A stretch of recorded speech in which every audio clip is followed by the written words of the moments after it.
everyone, this is Cindy Fain. And John Huang. And we have something special and new for you this month. Or someone new, rather. Hoofbeats listeners, meet Dr. Shira Sachs. Hey, what's up, guys? So, Shira, welcome. Can you tell our listeners a little something about yourself? For sure. It's great to be here, John. So I recently moved from Houston, Texas, where I did my residency and a chief year, after which I worked as a hospitalist for a year down at Baylor. And I just moved to New York in July and have been a hospitalist at Cornell since then as a part of the Hospital Medicine Fellowship program there, the Clinical Scholars Program. Well, it's a real privilege to have you here. And Shira actually came to us with a case that we think you'll really all enjoy. Yeah, so today we're going to reason through a great case that I saw in wards with my team a couple months ago. It's just a really interesting multi-system disease process, and I really hope you guys enjoy solving it as much as I did. And before Shira gets started, I would like to say thank you to all our listeners for all your support. Now we're going to pass the mic to Shira and announce our early retirement. Though, as part of our exit clause, I'm going to present Shira's case, but after that, you're in her capable hands. So, Shira's patient is a previously healthy 34-year-old man who presents to you with resolved fever and 10 days of headache and myalgias. The story he tells is that 10 days ago, he experienced 24 hours of subjective fever and chills, and subsequently, he develops severe pain in his bilateral lower extremities, particularly his calves, but without any weakness or paresthesias. He also experiences a bifrontal throbbing headache over this time period, but without photophobia, nausea, or vomiting. He feels generally fatigued, with a poor appetite and decreased oral intake. He takes ibuprofen, 600 milligrams every 6 hours, and gabapentin, 300 milligrams each night, but these don't seem to bring him any relief. 3 days after his symptoms begin, he presents to an outside emergency department where he's diagnosed with a urinary tract infection and prescribed doxycycline. But he stops taking this after 4 days, as his symptoms remain unchanged. Of note, he denies that he had any dysuria, urgency, abdominal pain, or flank pain at the time he received this diagnosis. 2 days later, he has an episode of epistaxis while blowing his nose, and he presents to the same outside emergency department for further evaluation. And at that point, he's found to have multiple lab abnormalities, which prompts his transfer for further care. In terms of his social history, well, he stays in an apartment in Brooklyn during the week, and he travels to Long Island on the weekends to be with his wife and children. He works as a sanitation worker in New York City. He hasn't traveled outside of New York. He smokes 1 pack of cigarettes per day and drinks a 6-pack of beer on the weekends. Based on the history so far, take a few minutes to organize your thoughts, and we'll meet back up after the break.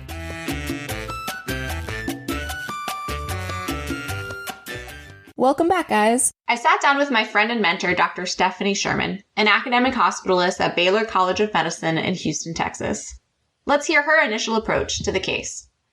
Really, in the first bit of the story, we see that we have a healthy young adult who's got an acute febrile illness. And in that host, my first concern immediately was an infectious etiology. Knowing, though, that there's many other categories that can give an acute febrile illness, I think it is important early on to remain open to autoimmunity, malignancy, and also endocrinopathies or systemic drug reactions. The specific symptoms accompanying his fever, the headaches, myalgias, fatigue, anorexia, really seemed pretty nonspecific at this point, could fit with a lot of different acute viral or bacterial conditions. Okay, so far we have a healthy guy with an acute febrile illness and relatively nonspecific symptoms. Overall, this picture is most concerning for an underlying infection. Dr. Sherman quickly turned to the patient's prior contacts with the healthcare system to provide more rich and really diagnostically useful information. And my general approach when I'm not the first clinician to see someone, and when I have data of what those clinicians thought in their earlier evaluations, is that it's really, honestly, incredibly important to step back and not necessarily use the clinicians' or interpretations of what was going on, but consider really what primary data they collected to make them come to those decisions. Specifically, when he went to the outside ER about a week before getting hospitalized, they diagnosed him with a UTI. This was surprising because we find out he doesn't have any dysuria, any flank pain, any overt hematuria. And so I wondered, is what the ER physicians actually saw a UA that had white cells and red blood cells on it? So I think thinking broadly about this positive UA and considering, well, what reasons could there be for there to be cells in his urine besides a standard UTI was an important clue early on in the case.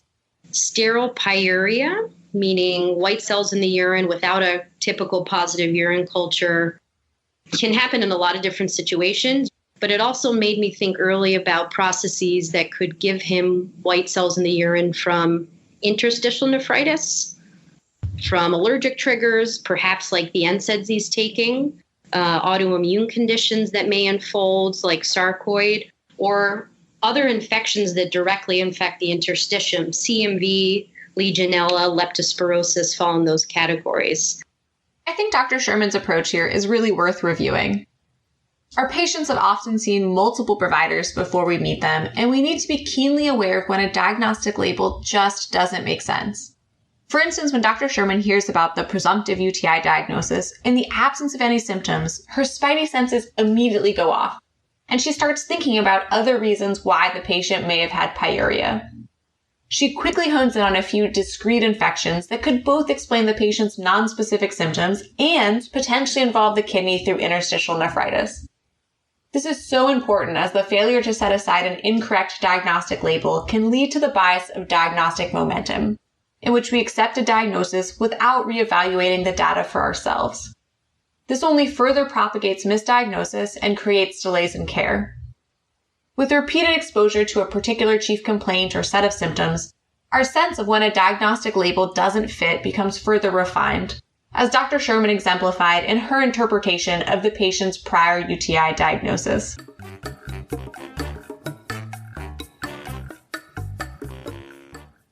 The other really interesting thing we get from his interaction with the healthcare system before the hospitalization is his treatment with doxycycline. This stood out to me for a couple reasons. One is it's a curious choice for a UTI. It doesn't quite fit the standard organisms we'd expect for him. And in practice, I feel like we often reach for doxy in more mysterious febrile illnesses, treating so-called doxy-deficient conditions, really meaning were the clinicians worried about a zoonotic or rickettsial infection early on? Actually, on a review of his records, the peculiar choice in antibiotic was intended to treat for possible chlamydia urethritis. Interestingly, though, Dr. Sherman uses this data point to consider whether they too were worried about certain quote-unquote doxy-deficient conditions that may already be on her differential. Were you considering any particular zoonotic or rickettsial infections? If so, what do you think about his response to an empiric trial of doxy? Let's hear Dr. Sherman's take. The other interesting thing about the doxy is he didn't feel better on it.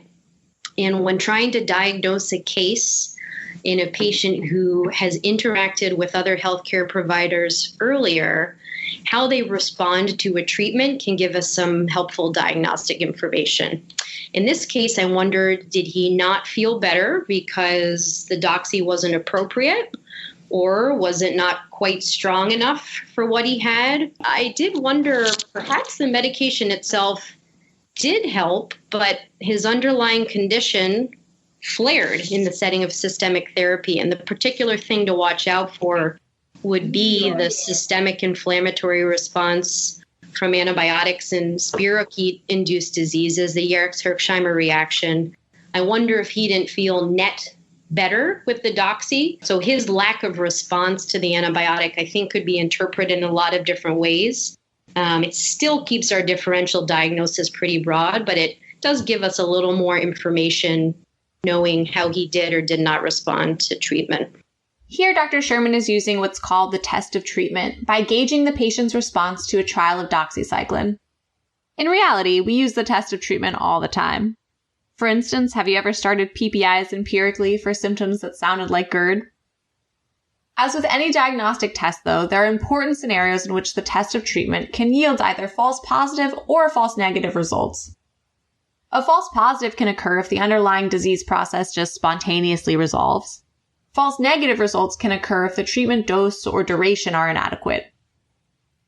Ideally, if you were concerned for a doxy-deficient condition, you could identify objective parameters to follow over time to help confirm whether you reached the right diagnosis. What do you think happened in this case? What would you monitor in this patient if you decided to start a trial of doxy?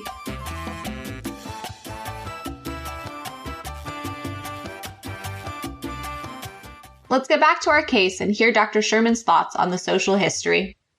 Social history, as expected, was very helpful. I immediately saw his occupation and had a tendency to sort of start to anchor on the fact as a sanitation worker, he has human and animal waste exposures. Leptospirosis fits into the illness script of that with exposure, particularly to rodent excrement and urine. But just because he works in sanitation doesn't mean he can't have any other disease. So I sort of quickly stepped in that direction and stepped away. Dr. Sherman is taking a cautious approach to the patient's exposure history. It's an important data point, and if we treat it like a diagnostic test, it certainly increases her post-test probability of lepto. However, that doesn't mean the probability of other diagnoses on her differential have become so low that it's not worth investigating these other possibilities. If I were in Dr. Sherman's place, I can easily imagine myself getting overexcited about having potentially identified a zebra that could explain all my patient's symptoms. However, it's important to set aside these types of emotional responses and really consider, based on what I know right now, can I really say the probability of other diagnoses on my list has now become zero? Dr. Sherman is avoiding anchoring bias by keeping in mind that many other diagnoses remain plausible at this point and are worthy of further workup, despite this intriguing morsel of data. At this point, let's get to the physical exam and admission labs. So on presentation to the hospital, the patient's afebrile and hemodynamically stable. He is athletic appearing, but he's diffusely jaundiced, with obvious scleral and sublingual icterus. You notice scattered petechiae on the chest and back, without any other visible rashes or lesions. There are no lesions in his oropharynx, and there's no cervical lymphadenopathy. You don't appreciate any abnormalities on his heart or lung exams. His abdomen is soft and untender, and he doesn't have appreciable hepatosplenomegaly. His lower extremity strength, sensation, and reflexes are all within norms. His CBC is notable for a leukocytosis with a white count of 19.2, 58% neutrophils, and 5% bands. He's slightly anemic with a hemoglobin of 12.4, and he's significantly thrombocytopenic with a platelet count of 62,000. On his basic metabolic panel, his potassium is low at 3.3, and his BUN to creatinine is elevated at 73 over 1.6, respectively. His hepatic panel is notable for a total bilirubin of 21.2, a direct bilirubin of 16.8, an AST of 70, an ALT of 45, and an ALK Phos of 132, with a GGT of 208. Let's go ahead and take a break here. Consider pausing the episode and reevaluating your differential based on this new information before we hear Dr. Sherman's thoughts.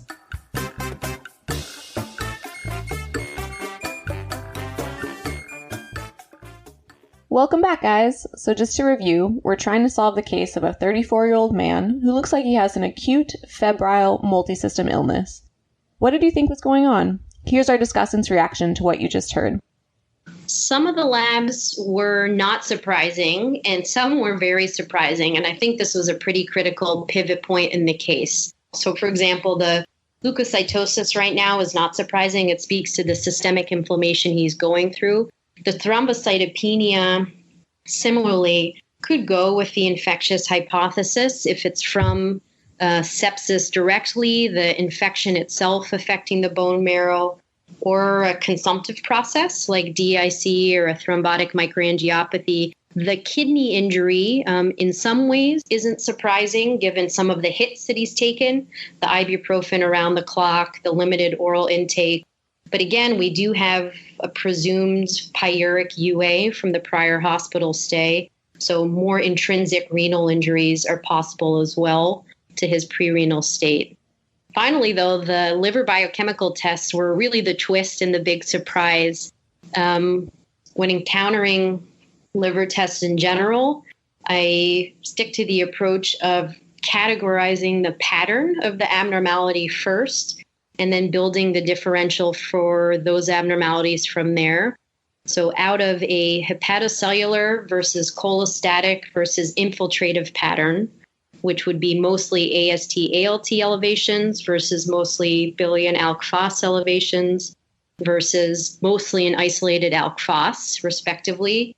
He just has a very clear cholestatic pattern driven by his hyperbilirubinemia with associated alk phos as well. The key approach here will be later on with diagnostics, figuring out, is this from biliary obstruction, either within or outside the liver, or is there more of a cholestatic liver injury itself?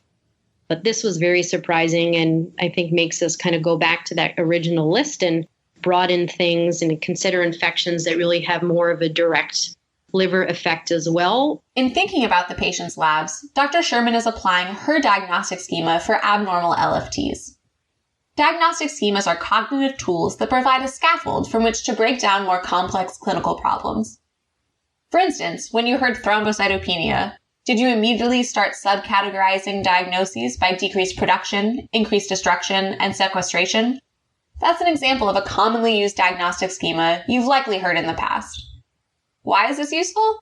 Well, it allows you to retrieve from memory well-organized lists of potential diagnoses to consider.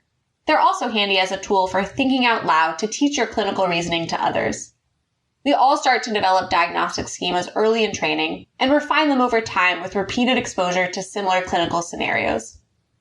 Here, Dr. Sherman is quickly able to focus in on a cholestatic pattern, leading her to consider obstructive pathologies versus processes that cause direct injury to the bile ducts. All right, team, pause here and refine your problem representation before we hear Dr. Sherman's version.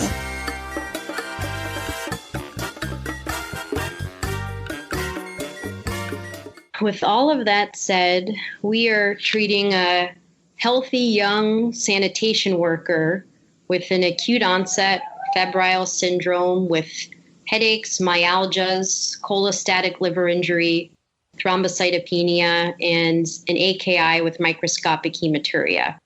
So really a multi-organ inflammatory state in which the clinical scenario still seems most compelling and most pressing to look for infection. And I would go back to the infection category being broken down even more thoroughly by bacteria, viral, et cetera, and sort of force myself at this point to commit to what organisms I'm most worried about. What do you think of Dr. Sherman's problem representation? How did it compare to what you came up with?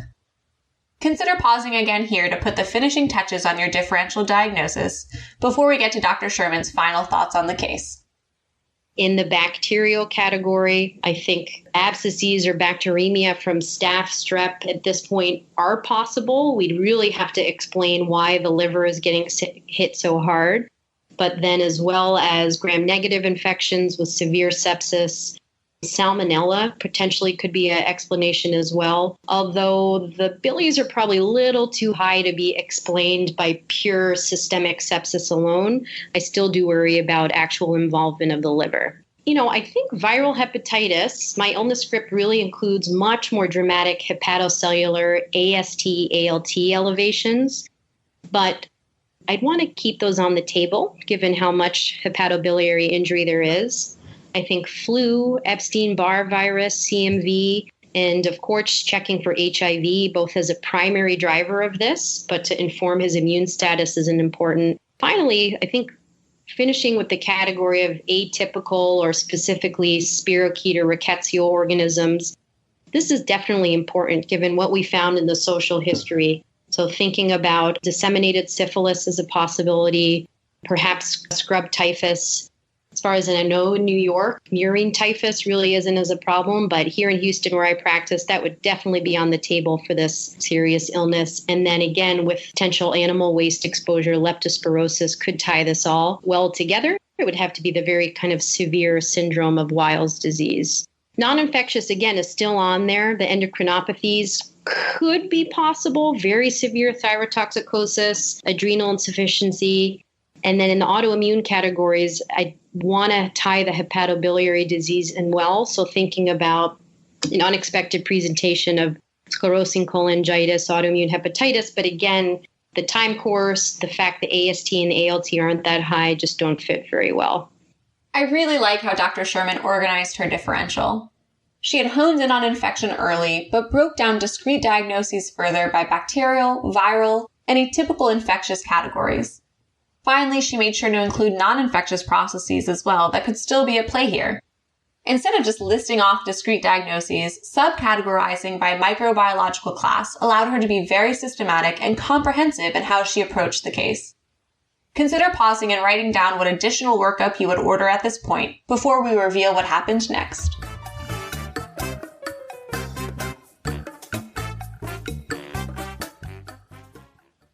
Ultimately, blood and urine cultures remained without growth. HIV antibody testing and viral load were both negative. Hep A, Hep B, and Hep E serologies were non-revealing. Serologies for EBV and CMV revealed negative IgMs with positive IgGs, consistent with prior exposure, with negative viral loads for both organisms. Lyme serologies were negative. Anaplasma ehrlichia smear was negative, as were anaplasma serologies. Abdominal ultrasound and MRCP were both negative for intra- or extrahepatic biliary dilation, though MRCP did show prominent abdominal and retroperitoneal lymphadenopathy. The patient was empirically restarted on doxycycline given the high clinical suspicion for leptospirosis. His leukocytosis, thrombocytopenia, AKI, and hyperbilirubinemia all improved on doxycycline, and ultimately, leptospirosis IgM returned positive after the patient had already been discharged from the hospital.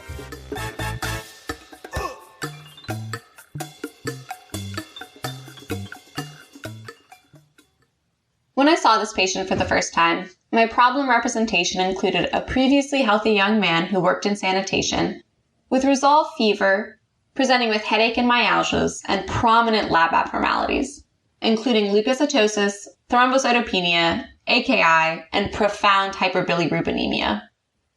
I was considering anaplasma ehrlichia, EBV, CMV, and rickettsial infections, but what really didn't fit for me was the extremely high T-bili, which just didn't match with my illness scripts for these diagnoses. Lepto was just not on my radar, but I had a feeling there was something that I was missing.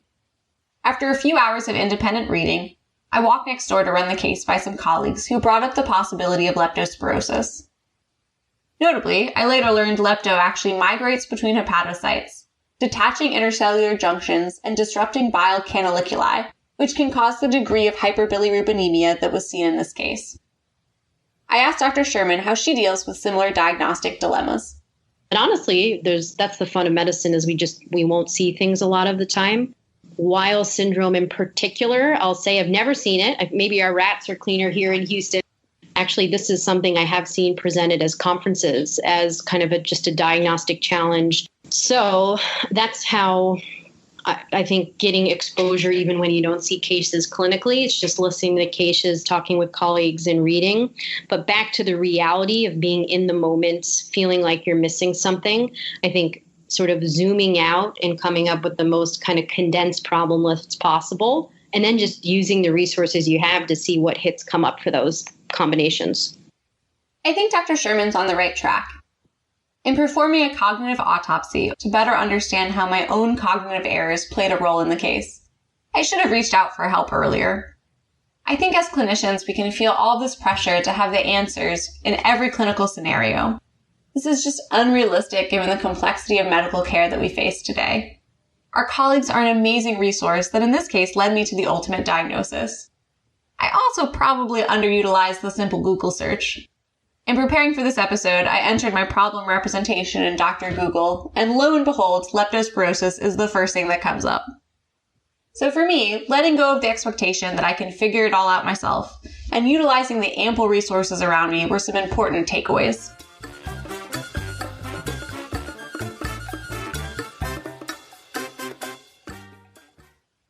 Let's summarize our take-home points for today. When working up a patient who has had prior contact with the healthcare system, be attuned to when diagnostic labels don't fit and require reevaluation to avoid the bias of diagnostic momentum. Recognize when you're using the test of treatment as a diagnostic test, and understand that both false positive and false negative results can occur in the situations we discussed earlier in the episode. Be deliberate about developing, refining, and teaching your diagnostic schemas. They can save us a lot of mental energy in the clinically complex setting in which we practice medicine.